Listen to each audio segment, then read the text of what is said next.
This is a message to Texans in general and to the Texas legislators.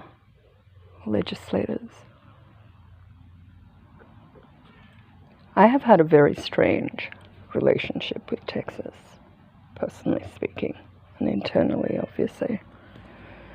I have, on one side, had a real issue with your racist attitudes, particularly historically speaking.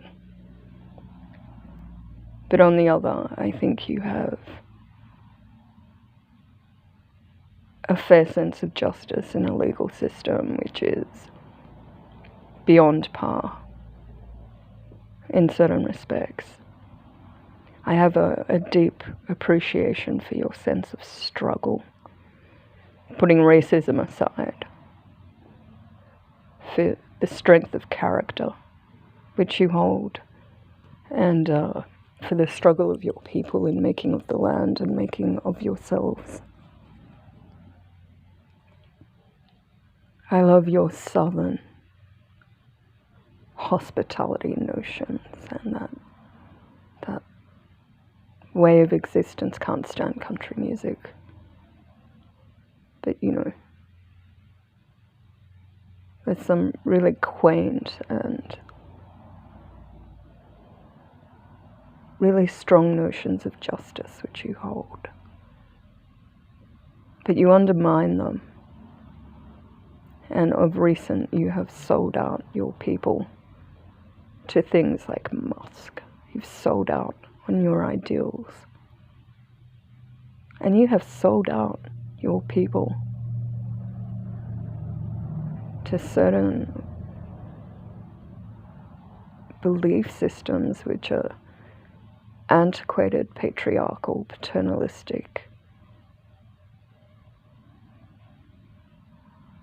and heavy-handed and overreaching by way of the laws in general.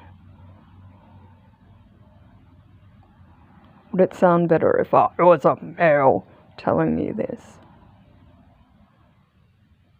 Do you know how many men don't want kids? Perish the thought.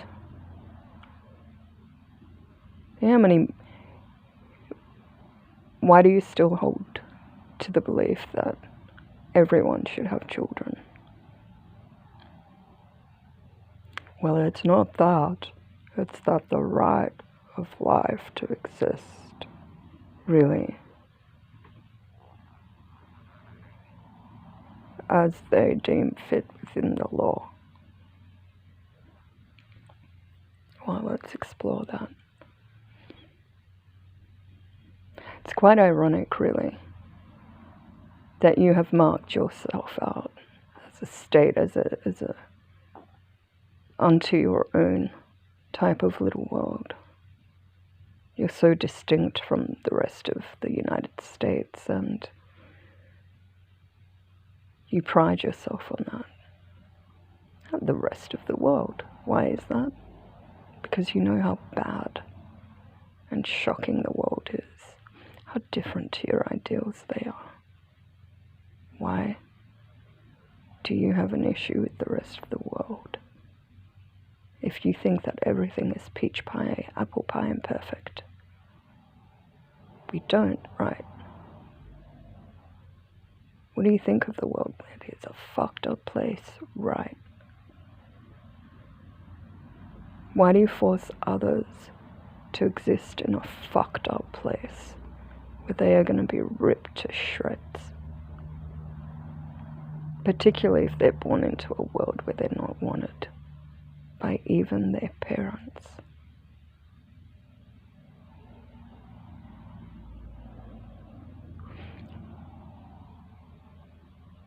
I chose not to have children. When I was a kid, when I was 6, I used to walk around with pillows stuck up my dress. My mother would tell me off, "What are you doing?" I'm pretending to be pregnant. "You have so much ahead of you to do before you do that. Stop doing that." I wanted kids for as long as I can remember. Others have said, and I agree, I would have been a great mother.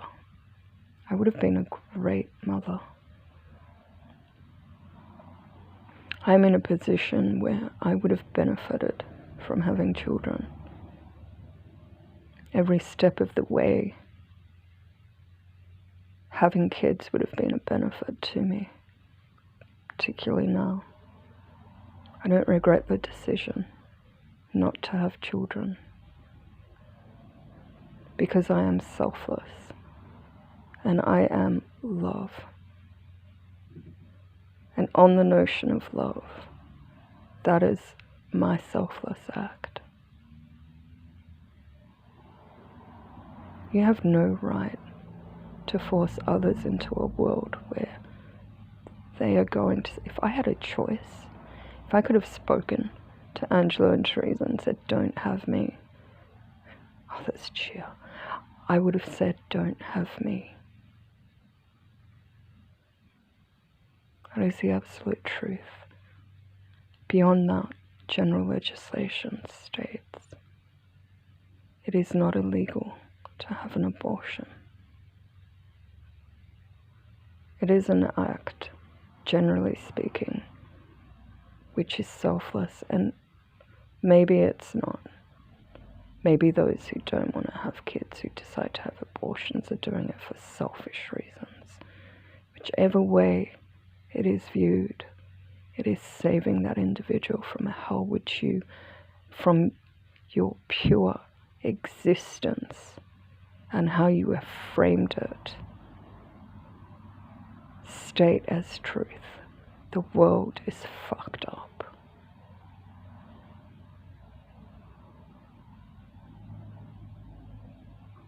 You don't have a right to force individuals to do things with their body and themselves.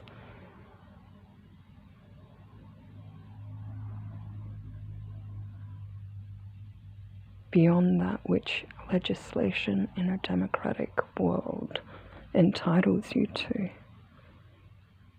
But that doesn't mean that you can flout conventions.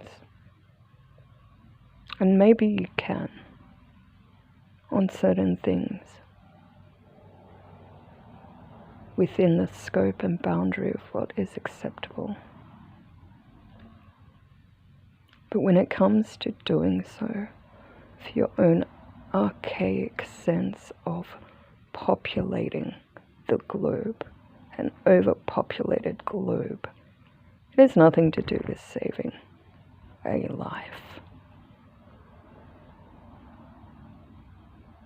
It has to do with your patriarchal, paternalistic sense of forcing others into a situation which they don't want to be in.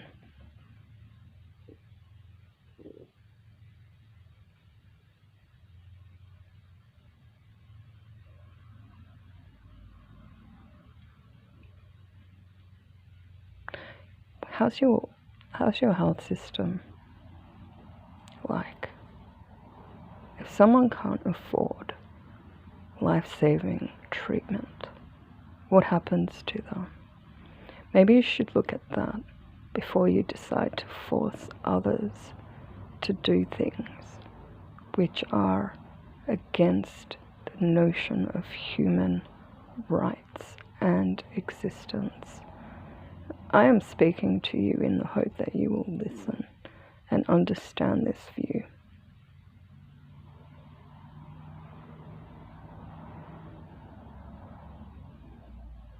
You are really stacking up the odds against the individual.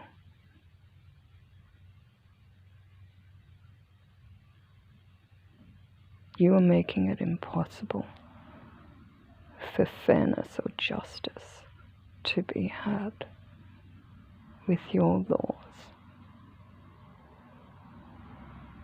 Why don't you focus on making it a free and fair world for all before you force others to bring others into a world in which they are only going to suffer?